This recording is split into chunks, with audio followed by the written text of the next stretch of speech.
Hey guys, welcome back. Today I wanted to talk about the topic of self-love and self-concept when it comes to conscious manifesting, specifically in the context of manifesting a specific person and when adopting the universal law of assumption.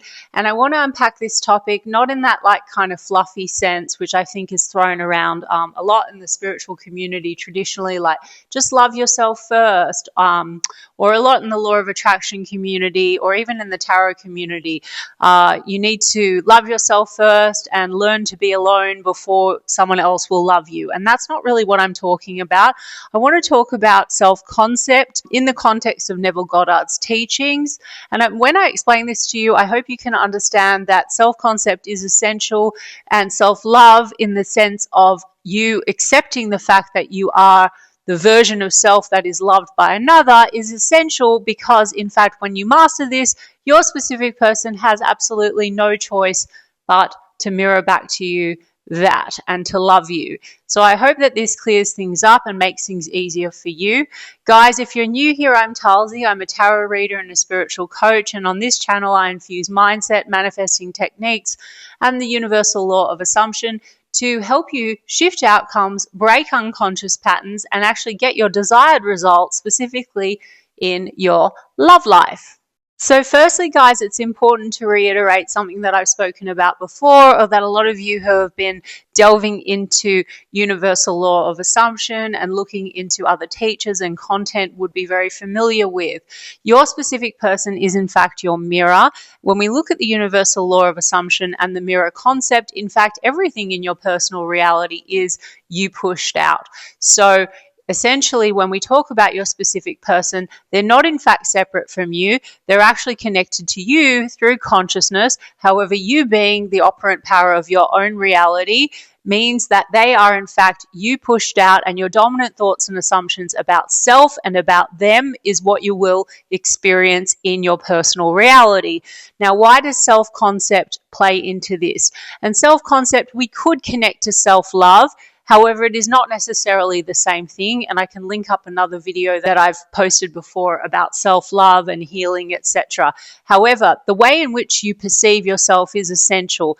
Neville Goddard said, "Dare to assume yourself to be the version of you that you desire to be, and everyone within your reality will play their part." So essentially, everything that you're experiencing is a feedback loop of what you dominantly assume and believe about yourself, and in this context that we're talking about, love or your specific person.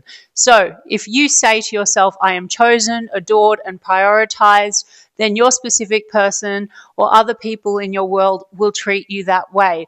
If you assume that you are the most important person, that is your self-concept. If you assume that you are always prioritized, loved, and adored, then that is what will be reflected back to you. If you assume rejection, or if you assume that love is difficult for you, or that people generally don't love you, then that is your self-concept in relation to love. That is who you see yourself as being, the version of you that you're embodying, and that is what will be mirrored back.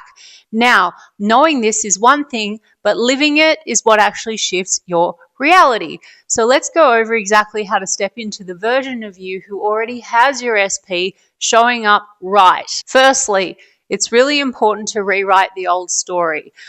In the case of some of you where you are still dealing with situation or circumstances or a version of SP that's undesirable, ask yourself, are you still holding on to the version of you who was ignored, rejected, or not enough?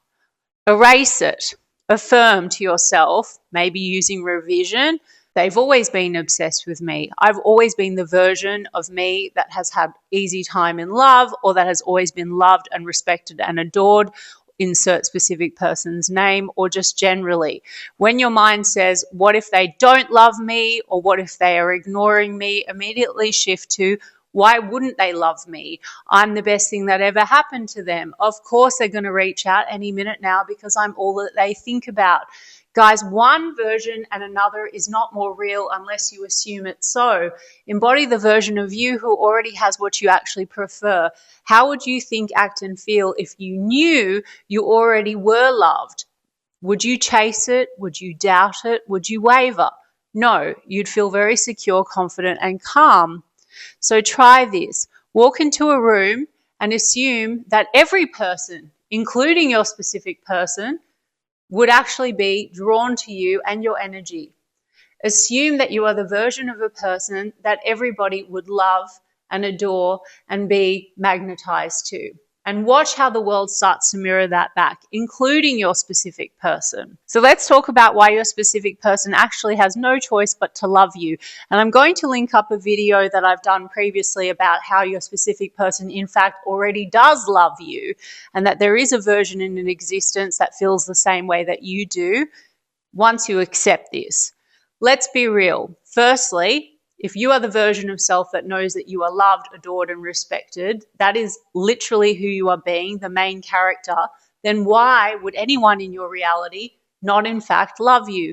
Your specific person, being one of your sub-characters in the plot, has no choice but to reflect back your dominant thoughts and assumptions about love, yourself, and therefore about the people in your reality. The only thing delaying your manifestation is your own self-doubt.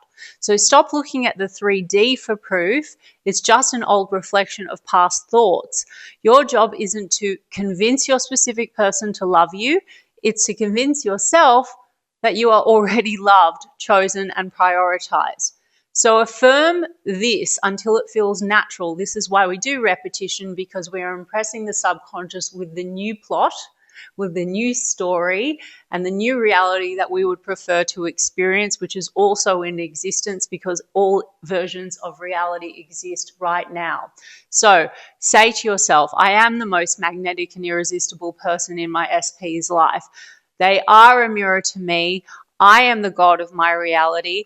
I am the version of myself that is deeply loved, wanted, and desired. My specific person cannot reject me because they, in fact, are my mirror, and they have no free will to reject me. And in fact, my specific person loves me even more than I love them. Remember, self-love in specific person manifestation isn't about waiting to feel loved. It's about deciding that you already are loved. Your specific person doesn't have free will in your reality. They must reflect back to you your dominant thoughts and assumptions. So if this video helped you shift, drop a comment below and tell me what you're affirming today. Let me know how you're going on your manifestation journey. And if you want to go deeper, check out my content on YouTube where I talk about manifestation and the universal law of assumption, or check out my tarot readings where I do regular energy readings and I give you tips on how to shift outcomes to get your desired results in your relationships.